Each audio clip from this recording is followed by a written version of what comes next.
Today's class will be on finding reliable health information on the internet.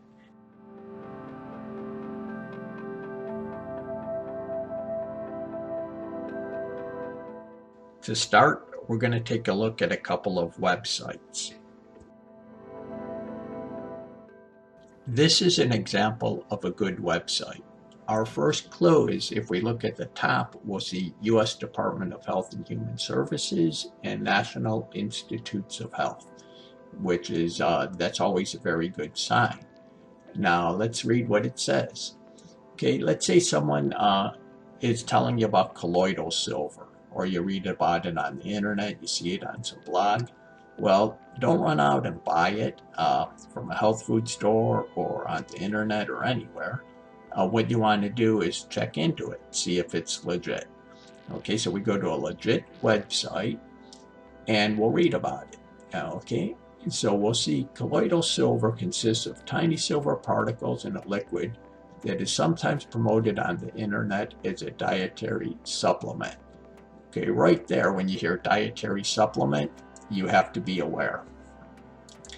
The FDA, it says here, dietary supplements in general are not FDA approved. Under the law, dietary supplement firms do not need FDA approval prior to marketing their products. It is the company's responsibility to make it sure its products are safe and that any claims are true. So this is from the FDA's website. So dietary supplement, that should ring some alarm bells right there. Okay, now let's see what else it says. However, evidence supporting health-related claims is lacking. In fact, colloidal silver can be dangerous to your health. Is colloidal silver safe? Colloidal silver can cause serious side effects. The most common is argyria, a bluish-gray discoloration of the skin, which is usually permanent. Yikes. So that is why it's very important to go to a legitimate website, not a site that's selling this stuff, and find out about it. Find out if it's safe, if it's effective. This is an example of a website, to say the least, is questionable. Dr. Clark Information Center. Okay, Dr. Hulda Clark. Now, who is she? Well, she is not any kind of doctor of medicine. She has a PhD in physiology, apparently, but she is not able to practice any medicine in the United States. She wrote 2 books. One was called The Cure for All Diseases, and then another one called The Cure for All Cancers. And she said all diseases are caused by flatworms, and they could be cured by an electronic zapper, which she sold. While Dr. Clark has passed away, there are still many sites around today that are promoting her theories and selling her products. So you will find many different sites still out there. And they're selling the zapper, supposed to kill the flatworms, get rid of all diseases and different products. And actually on this list here, we'll also see colloidal silver. Colloidal silver is a natural antibiotic. It is antibacterial, antiviral, antifungal, and antiparasitical properties. So when you want to check out about colloidal silver, this would not be the site to go to.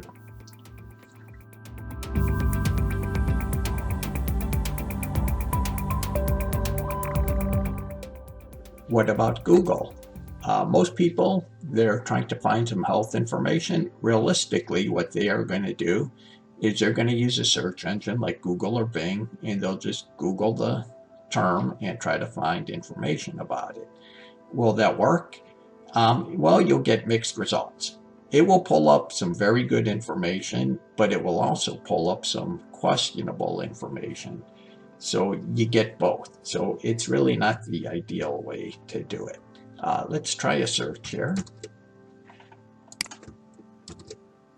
Okay, so we'll try colloidal silver once again, see what Google has about it. Okay, starts off very well. colloidal silver. This is from National Institutes of Health, so that's going to be an excellent website. Below it, we've got Mayo Clinic. Okay, that's also going to be a very reliable website. What it is that Google has an algorithm that tends to pull the better websites up at the top. We are seeing some ads for it right here, though. Not so good. Okay, now let's go down. Okay, and we've got some other websites here, Healthline. Here's some more ads here. And then the Webmd, okay, that's probably going to be fairly good. And then if we go down some more, we're going to see Amazon. Amazon, they're selling it. Not what we want people to be doing. Look it up and then just where to buy it. And then here's a website here. So Sovereign Silver. Okay. So this site will go on and tell us about it. Maybe not accurately, but as you can see, they are selling it. So let's take a look at dosing information. Okay, and they've got maintenance dose, immune building, long-term immune support, short-term immune support, how many times a day you take it. You'll see at the bottom the asterisk. These statements have not been evaluated by the FDA. This product is not intended to diagnose, treat, cure, or prevent any disease. Then why are they even selling it, or why should anyone buy it if it doesn't do any of those? Okay, so we'll go back to Google. And as you can see, this is something that came up on the first page of results in Google. We're not talking buried deep within Google. Right within the first page of results, it's pulling up a site with questionable information, selling it. And you could see they've got different ads and stuff on there. So Google or Bing, they really should not be your first choice to find information on any kind of health condition. Another consideration when you're using Google to find health information, and this certainly applies to Bing as well, is you have to realize they are collecting information on you. Here's an article from CNET, and you'll see Google collects a staggering amount of personal information about its users, maybe even more than you realize. Google remembers every search you perform and every YouTube video you watch. Okay, so do you really want to be typing in all your personal health information? Google is collecting that. They're selling it to advertisers, pharmaceutical companies, maybe insurance companies. It's better not to be putting that information out there for Google to collect. One more thing about using a search engine to find health information, you do want to be aware of ads. That's how Google or Bing, that's how they make their money, is by putting ads on there. So here's one for Hodgkin's lymphoma, and right off we see an ad, prescription treatment website. So some pharmaceutical companies putting that up there. They're obviously trying to sell their drugs. And now when we look through, you will see some good websites here, okay? So cancer.org, okay, that's American Cancer Society. So you can't really get much better than that. Mayo Clinic again, okay, that's going to be a good one. So some of these will be better than others. So you'd want to consider the source. If it's a legitimate health site, if it's a well-known hospital, things like that. Now when we go to the next page here, we can see an ad here. So right up near the top, Proven Holistic Therapy, immunetherapycenter.org, alternative cancer therapies. Okay, that's probably a little questionable. So when you do use a search engine like Google, consider the source of the website. If it's something like the American Cancer Society, or if it's the Immune Therapy Center selling some kind of alternative treatment, you gotta consider all that.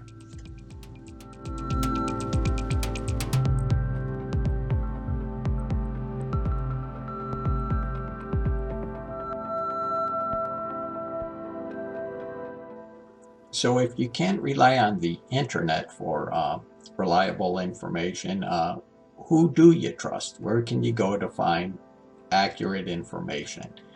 Well, my number one recommendation would be Medline Plus. So it's just simply medlineplus.gov is the address. So it's easy to get to. You'll see it's operated by the U.S. National Library of Medicine, which is part of the National Institutes of Health. And the information on here, it's evaluated to only have very current and very accurate information. So they have already done the screening. And so the information on here, you know it's going to be from reliable sources, it's going to be accurate, and it's going to be current. So it's also very easy to use. You'll see they have health topics. They have a whole variety of health topics here you can go to. Or they're going to have drug and supplement information, so you can get, clear, unbiased information on drugs and also different supplements like St. John's wort or anything like that. Videos, medical tests, medical encyclopedia. They also have a search box up here, so you can just type in whatever you're searching for, click go, and it's going to pull up very good, accurate articles. So probably the best place to start for any kind of health information search would be medlineplus.gov.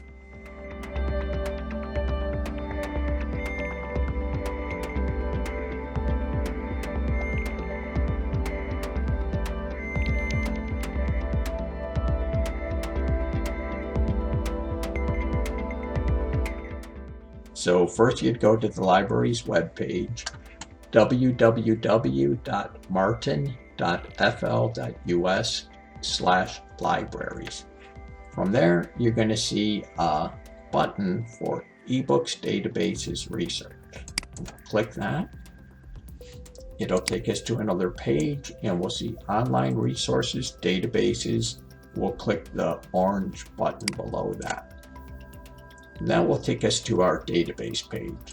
So the databases are going to be here alphabetically, and we'll just go to Health and Wellness Resource Center and click that. If you're in the library, it will let you write in, but from home you would have to put your library card number in with no spaces. It comes up here, and it's very easy to use. It has a search button, so I'm going to try search for pneumonia. Okay, so we'll type it in here and do a search. And it has different types of contents. Generally, this stuff in this reference category will be probably what you'll want. It's going to be kind of a good overview, not very technical. It's written in plain language. They will have articles from magazines and from newspapers and academic journals. Those will be technical medical journal articles. So usually the reference stuff will be good. As you can see, that comes up right at the top. So we've got pneumonia, Gale Encyclopedia of Public Health, so it's going to be very reliable. And we'll click that, read about pneumonia. Okay, so what they do is they give you a very good overview. So we'll see here, they're going to have a definition, they'll tell what it is. They'll have a description of it. They'll talk about the respiratory system. Then if we go down, incidents, demographics, causes, symptoms, diagnosis, treatment, prognosis. They'll have some key terms. So it's a very good overview, and it's going to be good, accurate information. So this is a really good resource here. They do have a lot of nice tools also where you could actually send this to someone. Like if you knew someone who thought they had pneumonia, you could just email this article to them. You could even translate this article to other languages. So it has a lot of nice tools.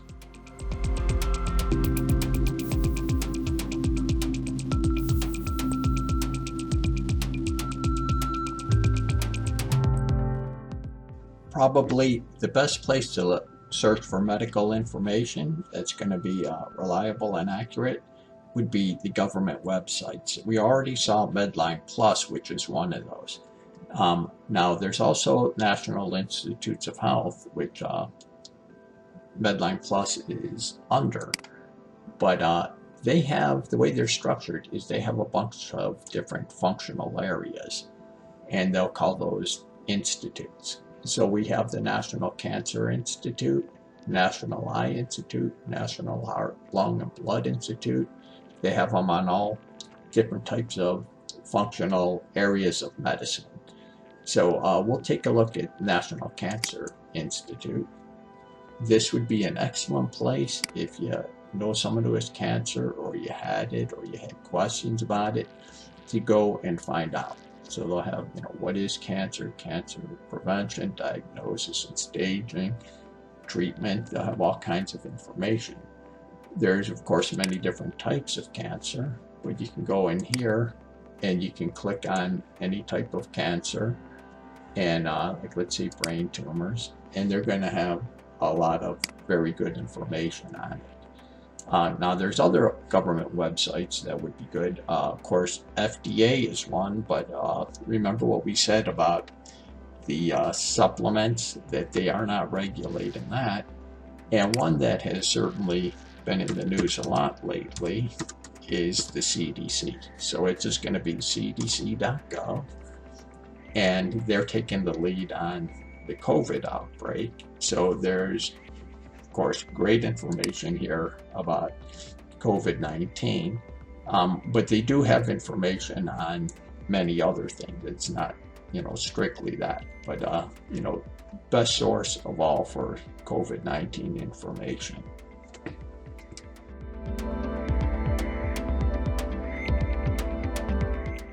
Another really important category for reliable health information would be nonprofit health organizations. And you could use a search engine such as Google to help find their websites. Like an example would be the American Diabetes Association.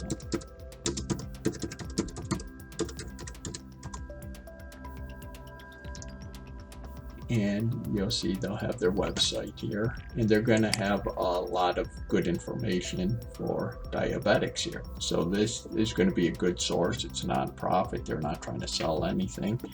Their mission is basically public information. They're typically, these nonprofits, it's public information, or some of them have more of a research focus, but they're very reliable sources. Another one would be the American Heart Association.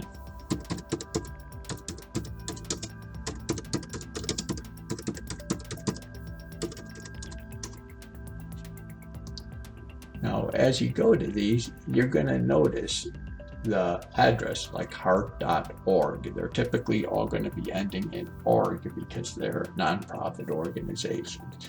So you want to check that, it is the right website, but you'll typically see that org there. So American Heart Association, a really good one is the American Cancer Society. We'll take a look at theirs.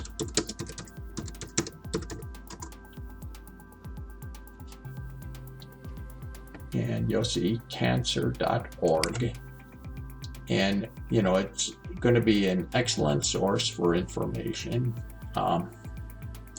So they're nonprofit. You can see they were asking for money, but you can go in here and search, and you're going to get very reliable information.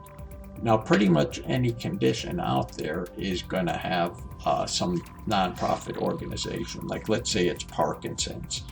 There's American Parkinson Disease Association. There's also a Parkinson's Foundation. So pretty much every medical condition, there's typically going to be a nonprofit organization associated with it that's going to provide very good information that you can rely on.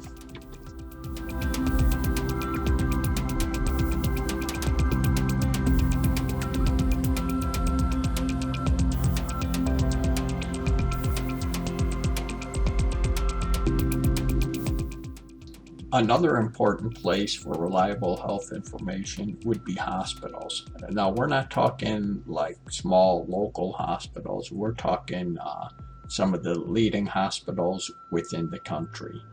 Like an example would be Johns Hopkins University. They have a health page here, and you'll see they have treatments, test therapies, conditions and diseases. So they're going to have very good, reliable information. They certainly have the expertise on all kinds of different health topics. So very good source. Something similar would be the Mayo Clinic. They also have a page, diseases and conditions, and they'll give you all kinds of good, reliable information on it. Cleveland Clinic, same kind of thing. They have an extensive health library here. So any of these places, they have a good reputation. They have a lot of leading experts in all these different fields, and they're providing good, accurate health information for everyone basically on the internet. So those are all very good sources.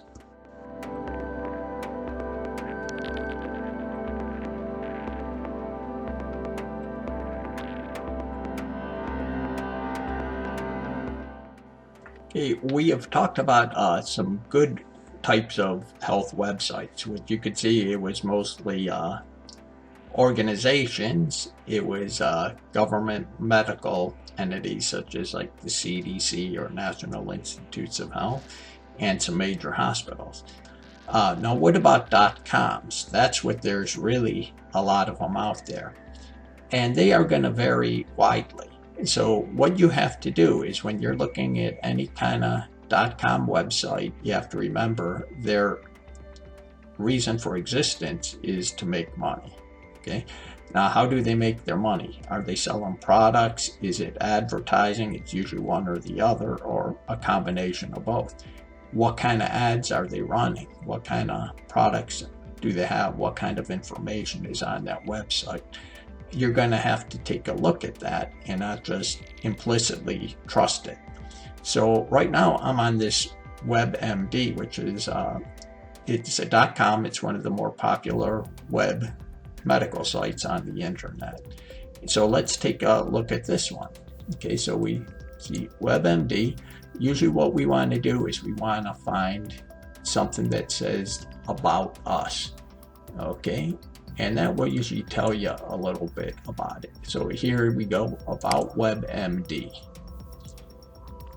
Okay, award-winning content, Webmd staff, okay, expertise in medicine journalism. Okay, so let's take a look at some of their senior staff.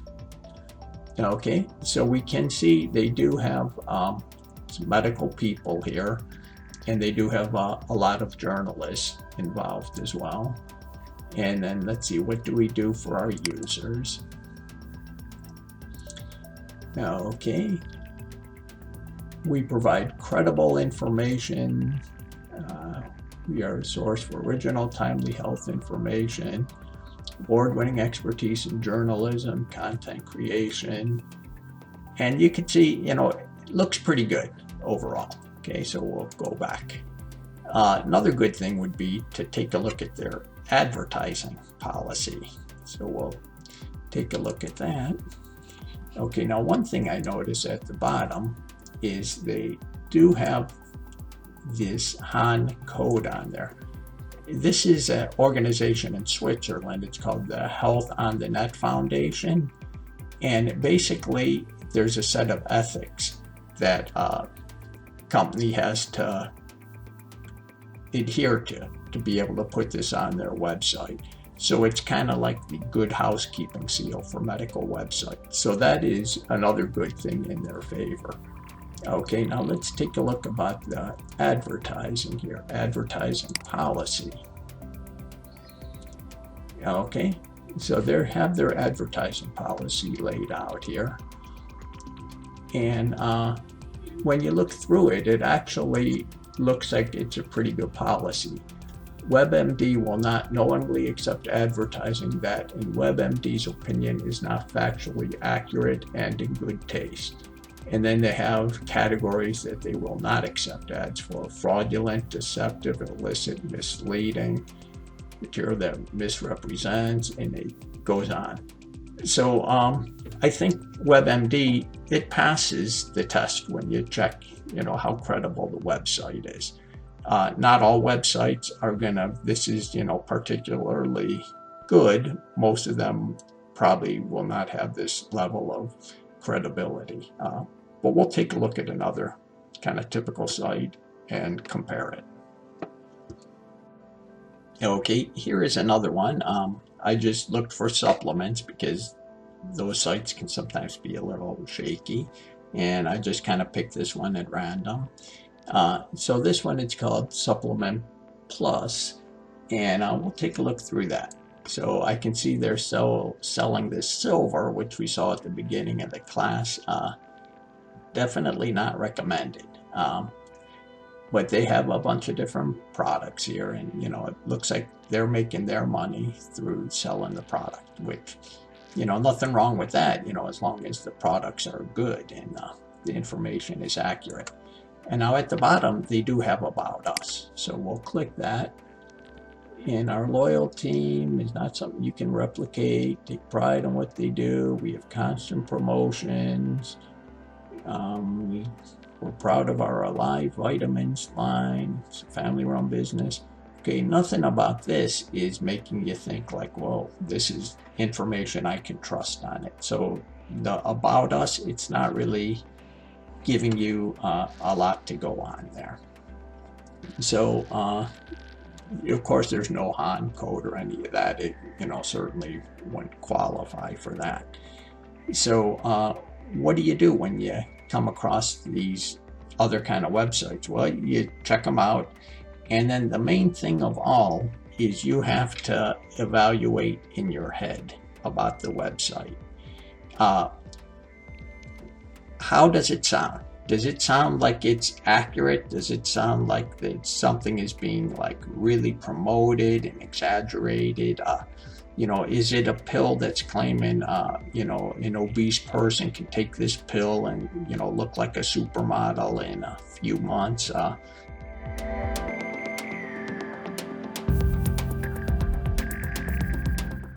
We have covered some good places to get reliable information. What are some places to avoid? Probably the worst place to get health information is from social media, which promulgates an enormous amount of inaccurate health information. Unfortunately, it is also the place that many people turn to for information and advice. Facebook, Instagram, Twitter, blogs, online forums, etc. are all notorious for spreading a huge amount of false health information. Let's take a look at a few examples. Here is a fairly typical example of what we're concerned about. Here's a Facebook post. Help, my baby has a fever. What do I do? I have a pediatrician, but I clearly trust you guys more than that guy. And the answer is, grape juice is a remedy for any gastroenteritis, given that it changes the pH of stomach acid and therefore has some sort of antiviral effect. So we see mistrust of experts, trust of people on Facebook more than the doctor, and basically people responding who don't know what they are talking about. The COVID-19 pandemic has triggered a lot of bad information online, especially through social media. So a lot of this gets out there. A lot of times people, their intentions may be good, they just are ill-informed and they're putting the information out there. But what is scary is, of course, a lot of times people putting this information out here, they have an agenda. Of course, we are in the midst of the coronavirus pandemic, which has killed a lot of people and it has created massive economic damage. The hope has been that a vaccine can be developed that will basically end the problem. And it's been a race on to get the vaccine developed. But the problem is even if a vaccine is developed that can control the pandemic, there are a lot of people who may not take it. Here's an article here. Anti-vaccine movement could undermine efforts to end coronavirus pandemic, researchers warn. Studies of social networks, so here we go again, Facebook, Twitter, Instagram, all those kind of things, show that opposition to vaccines is small but far-reaching and growing. So that's what we are dealing with. Here is a website from the CDC talking about vaccines. Diseases you almost forgot about thanks to vaccines. And they have 14 diseases that have been very well controlled or very closely to being eliminated. And it goes on and talks about polio, tetanus, diphtheria, all these different diseases. So that's the scientific information. I did see one post where they said the bubonic plague, it went away without any vaccine. That was something that was on Facebook. And that's true. The bubonic plague did go away without any vaccine after killing 1/3 of all Europeans. And as we saw, the social media, that is not really a good source. There could be good information on there, could be bad. You're going to have to evaluate it, but it's generally not very credible.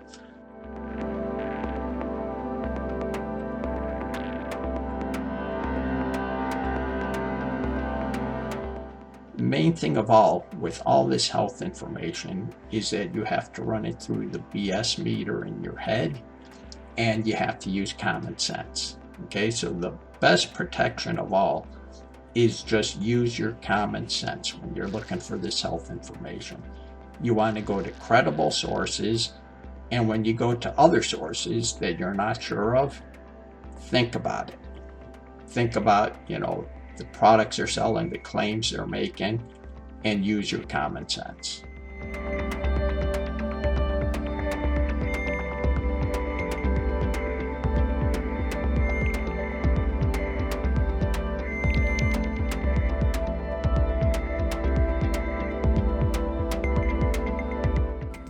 Okay, thanks for attending the class. I hope that you are able to find very good health information on the internet. It is out there. You just have to sift through it and be careful, and most of all, use your common sense. Okay, thank you.